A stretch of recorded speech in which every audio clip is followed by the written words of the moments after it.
In the year 2064, there were over 8 billion people alive on Earth, each with their hopes, fears, and dreams. But what happens when those dreams die? Who remembers them then? No one, and without someone to remember it, a dream dies completely. But there's one place where they keep all those dreams alive, the Forgotten Library. The Forgotten Library is a secret place located in Sector 7 of the metropolis where the forgotten memories of mankind are kept safe.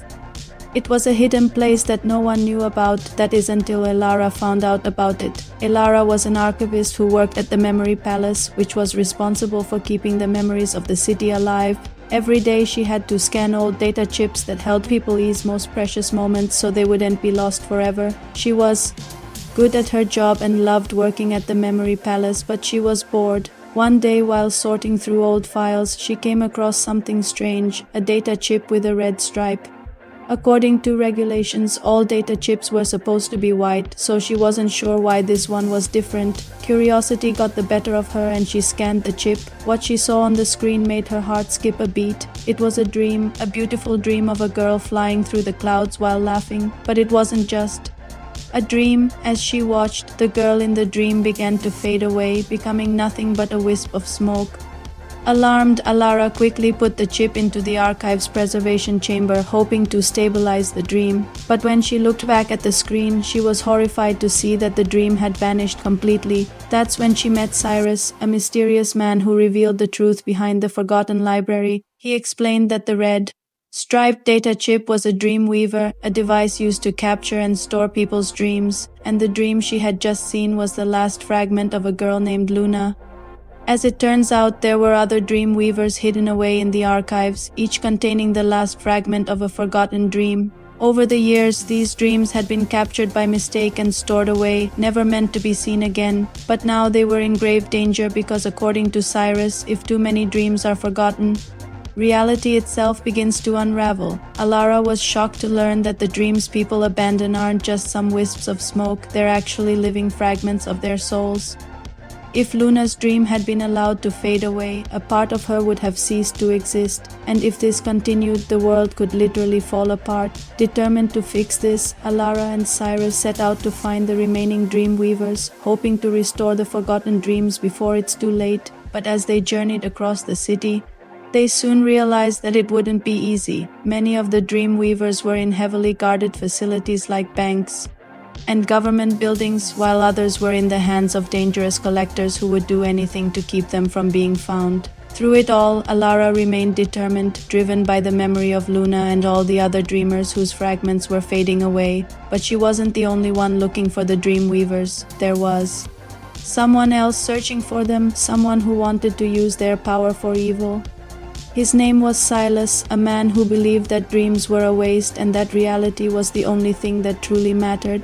He planned to use the dream weavers to drain the forgotten dreams of their power, believing that it would make him stronger. As Elara and Cyrus got closer to finding all the dream weavers, they had to stay one step ahead of Silas and his goons. They raced through the neon-lit streets of the city, dodging laser beams and security drones, all while trying to stay hidden. Along the way, they discovered that each dream weaver had its own unique abilities. Some could heal the sick, while others could grant wishes or even control the weather. But they also learned that the longer a dream fragment remained forgotten, the weaker it became. With time running out, Elara and Cyrus had to make a decision. Should they try to restore the dreams and risk losing themselves in the process, or destroy the dream weavers and save the city from destruction?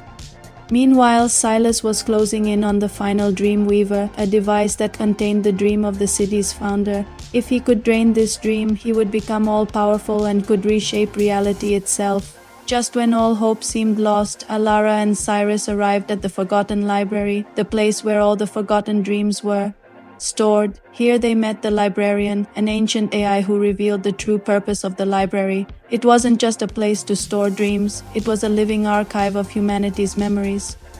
The librarian explained that the forgotten dreams weren't fading away on their own. Someone was actively trying to erase them, and as they delved deeper into the library's archives, they uncovered the shocking truth. It was Silas who had been stealing the dream weavers, not to make himself stronger, but to cover up his own forgotten Dream, you see, Silas had once been a dreamer, a man who had big plans for the future, but after a tragic accident he lost his dream and became consumed with guilt.